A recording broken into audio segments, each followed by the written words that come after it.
My name's Barry Jones, and this is my 10 of the best. Something about cheese? Mum, in a minute. Okay, thanks. And I got English issues. Roll up, it's 10 of the best. Definitely Welsh.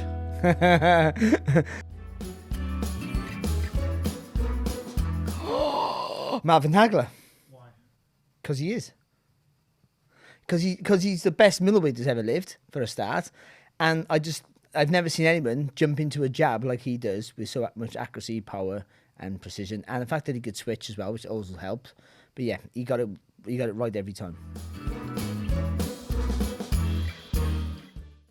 My best person, winning a silver in the European Juniors back in 1992, when everything was black and white back then. Even the world, not just TV, the world was black and white.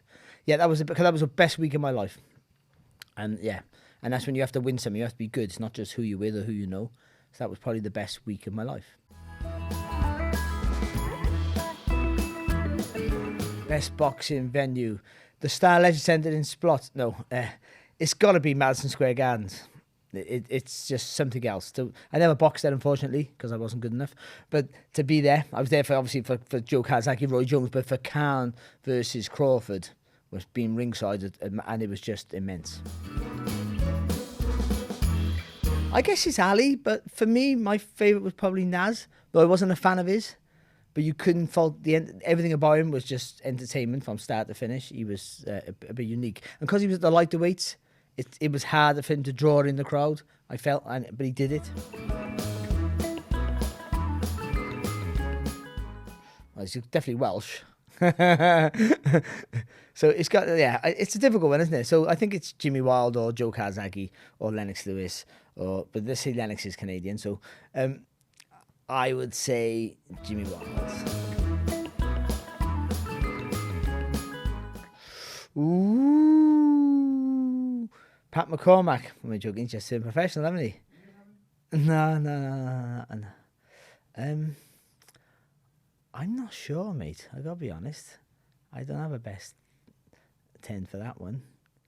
It's a difficult one, I feel. I'll let you know after the Commonwealth Games. Is that okay?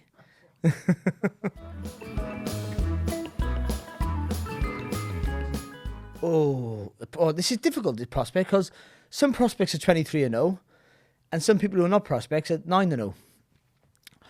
Can I say Jaron Ennis, or is he past the prospect stage?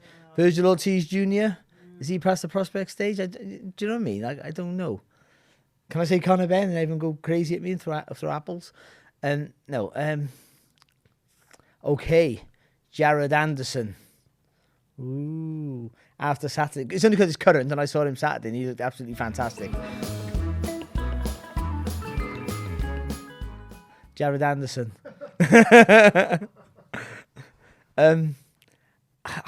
It's a difficult one, because you first thing in your mind is Ali straight away, because he was just phenomenal and an entertainer. But was he the very best? I would still say yes. Because he could do everything. Yeah, and I think he sort of reinvented boxing in many ways. That you didn't have to be a big, flat-footed, heavy-handed, monster to be the heavyweight champion of the world. You could get on your toes, you could box and move, but also punch. And he just had everything. He could take a shot. He had great stamina. He had great vision and timing and beautiful skills. There's not much that he couldn't do. And he could fight inside, which he didn't very often, but he could do it.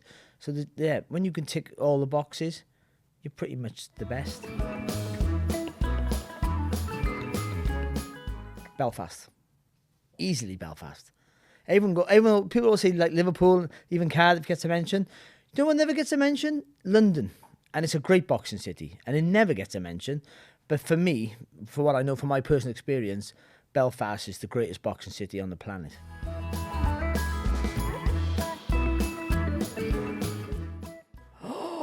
Ooh, it's a difficult one.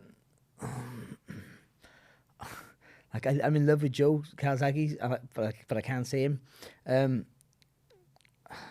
I guess I've seen so many, like Canelos and Crawfords and stuff, and I've seen Hearns, but he wasn't the best then. He was like about 75 years of age. I think Lomachenko. just because the way he moves is something I've never seen before, and I think that blew me away. Talking about cheese. Mum, in a minute. Okay, thanks. And I got angry cheese. Roll up, it's 10 of the best. My name is Barry Jones, and this was my 10 of the best.